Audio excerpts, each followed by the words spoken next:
Hi, this is our lecture video on the New England region of the 13 British colonies.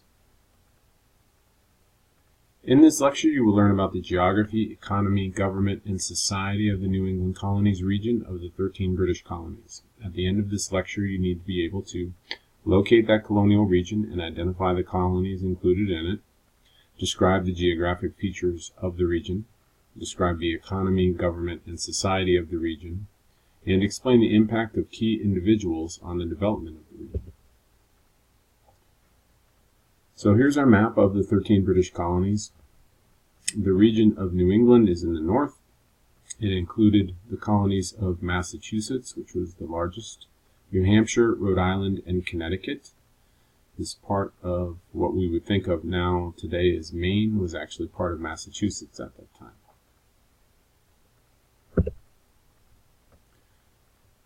When we look at the geography of New England, the land itself had very rocky soil, and much of it was hilly or mountainous. Not very suited to farming. There were farms there, but they were very small farms. There were, however, lots of very large forests, and the forests can be used to provide timber for building, especially ships, and also as a source of energy. The water in this area was dominated by the Atlantic Ocean, which had a very deep coastline in this area, and there were lots of natural harbors, the harbor being land that is sheltered from the open water. It's going to be calmer. It's ideal for ships. The climate of this region included very mild summers and cold, harsh winters, so it's not particularly suited to agriculture. I want to take a look at one of the early settlements in this area by the British, the settlement at Plymouth, which is in Massachusetts. This was an early settlement by British separatists in the winter of 1620. Separatists were people who had followed the Anglican Church in England and then decided to separate because they disagreed with some of the practices of the church.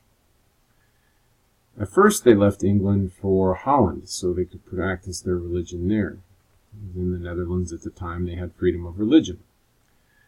Once they were there, though, they began to disapprove of the influence of Dutch culture on their children. The separatists themselves were not very tolerant people, so they didn't feel like they really fit in that area because the Dutch were. So they're going to decide to try and form a new settlement in North America. They're going to go to the British government and seek a charter to form a new American colony. And the British government's going to grant that charter. And the charter was originally for land in the area of the Hudson River. The separatists, along with some other people who weren't necessarily part of the separatist group, but were traveling to America to start a new life, they're going to cross the sea aboard a ship called the Mayflower. And there's a couple different accounts of what exactly happened because the people aboard the Mayflower didn't land where they were supposed to. One of the more common stories is that they were on a ship and the ship was blown off course in a storm. And instead of going where they were supposed to go, they ended up blown off course and they landed in Massachusetts. I have not seen a whole lot of really good evidence that that's really accurate. What I have seen more evidence of is that they kind of planned to go to a different area. They didn't want to settle where their charter was because there were laws about religion there. And they wanted to settle someplace where there weren't any laws that were really going to govern what religion they followed. So they sort of had the ship travel to the area where Plymouth is in Massachusetts.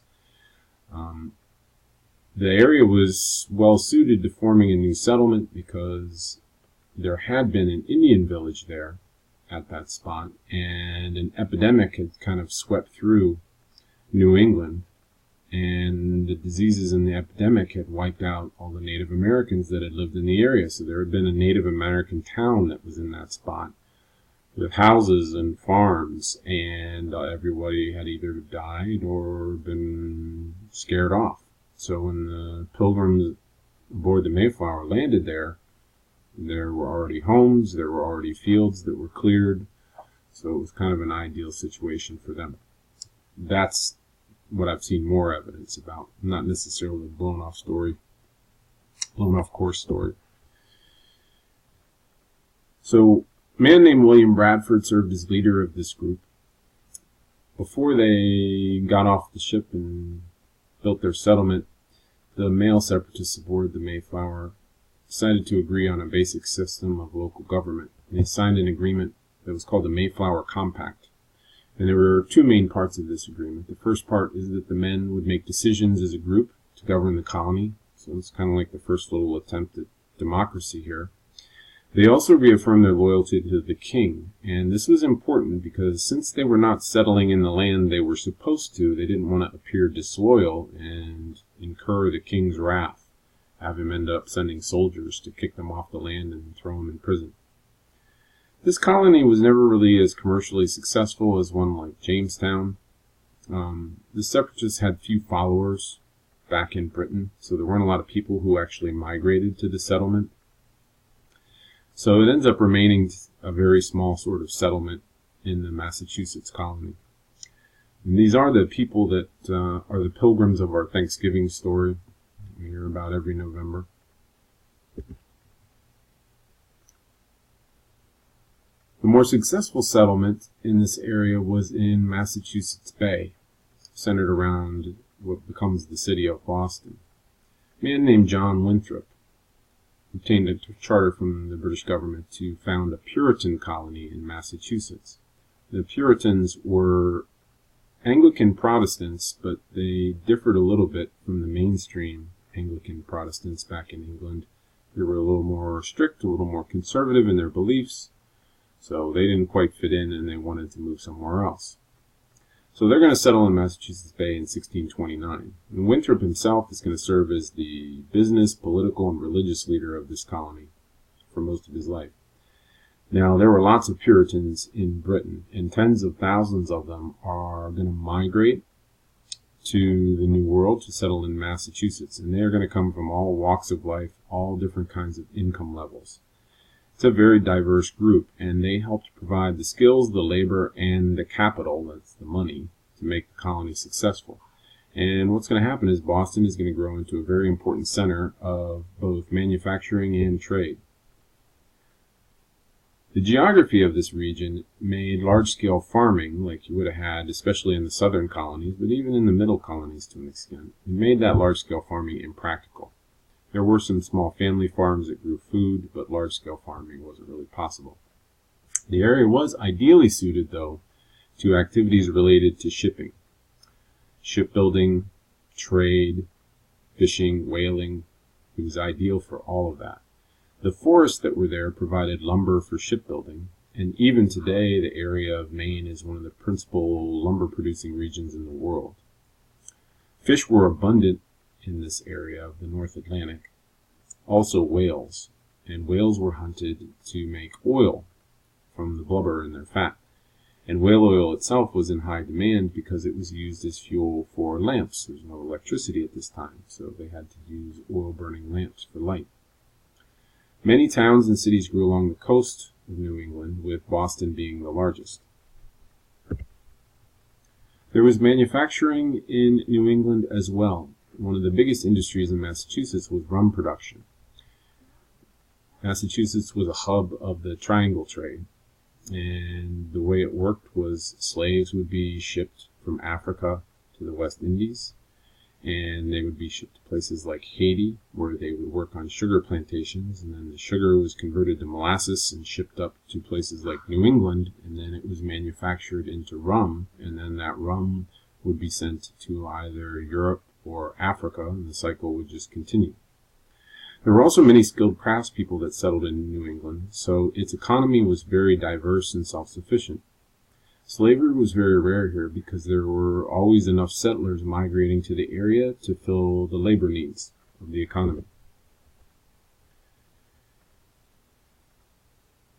In terms of government in New England, these are the colonies that were the closest to practicing self-government. They were predominantly charter colonies. A charter colony was a colony formed when a group of investors would obtain a charter from the British government to establish a colony, And then all of the investors would own shares in that colony, and if the colony was successful and made money, they made money. Because many of these colonies were formed by groups of investors, they tended to want to make decisions as a group. And this is going to lead to many elected legislatures in New England that actually become very powerful and basically run their colonies without a whole lot of interference from the British government. This was a policy of the British government that gets referred to as salutary neglect, where the British government just kind of lets the colony do their own thing. In New England, participation in the government was usually tied to church membership. In order to have a vote and participate in town meetings, you had to be a member of the church. This also made religious leaders very influential in their towns, and often they were the political leaders of their towns as well. Many of the decisions were made at town meetings where male church members would meet and discuss and then vote on local issues. Religion was a very powerful force in New England society, and the Puritans really dominated in terms of their religious beliefs, the number of people who were members of the faith. And these Puritans, they wanted to purify the Anglican Church. It was a little too warm and fuzzy for them. These were very strict, very conservative people. They were extremely intolerant of others with different religious beliefs. They were intolerant of anybody that questioned their beliefs. Generally, people that tried to practice other religions or questioned the beliefs of the Puritans, they were often banished from the colony. Sometimes they had harsh physical punishments, like they'd have hot poker stuck through their tongue, for example, or they were executed, usually by hanging. Education was emphasized in New England, and New England has always been sort of the birthplace of public education in the United States. And it mainly comes from the Puritans and their belief that it was important for children to be able to read the Bible. They wanted their children to be literate. And you're going to see this reflected in the laws and the growth of schools and colleges in this area. In 1647, the General Court of Massachusetts, which was the higher house in the legislature, ordered that all towns of 50 or more families should have a school. And this is really the first attempt in North America to establish some sort of public school system. In 1636, Harvard College became the first college in the British colonies. It was followed by the College of William and Mary in Virginia. That one ends up being the second one, but this is the first. And where Harvard is in Boston, it ends up becoming sort of a hub for universities, and lots of universities grow in that area. As you can probably understand, with the Puritans being so intolerant of other religions, it's going to end up leading to conflicts and tensions because their beliefs are so rigid. It's going to bring forth a couple of key individuals that are going to impact the development in this region. One of them is Roger Williams. Roger Williams, he was very vocal about the need to separate the church from the state. He didn't believe it was fair that you had to be a church member in order to participate in town meetings and vote in government. He felt that religion shouldn't be something that's forced on somebody by law. It should be a personal choice that they make. Because of his beliefs, he ends up being exiled from the colony, and he's going to go on to establish the colony of Rhode Island. He gets a charter from the British government, and he's going to basically set into law in Rhode Island that both church and state are separated, and also that all Christian religions were tolerated. So Puritans, Anglicans, Catholics, all Christian faiths would be tolerated. And so Rhode Island ends up being the first of the colonies that really has freedom of religion. The Puritans look kind of derisively at Rhode Island. They used to nickname it Rhodes Island, which gives you an idea of what they thought of Roger Williams and the people that were living there. Another prominent figure is a woman by the name of Anne Hutchinson. And Anne Hutchinson was a midwife. She would help women give birth to their children. And she would lead Bible study groups in her home. And a very intelligent, well-spoken woman. She gained a lot of followers. And she tended to challenge some of the more orthodox Puritan beliefs. Because of this, she was put on trial for heresy and then banished from the colony when she was found guilty. Her family, and they had about 75 followers, ended up settling in Rhode Island because they had the freedom of religion there, and they end up being killed by Native Americans. This concludes our lecture on the New England region of the British colonies.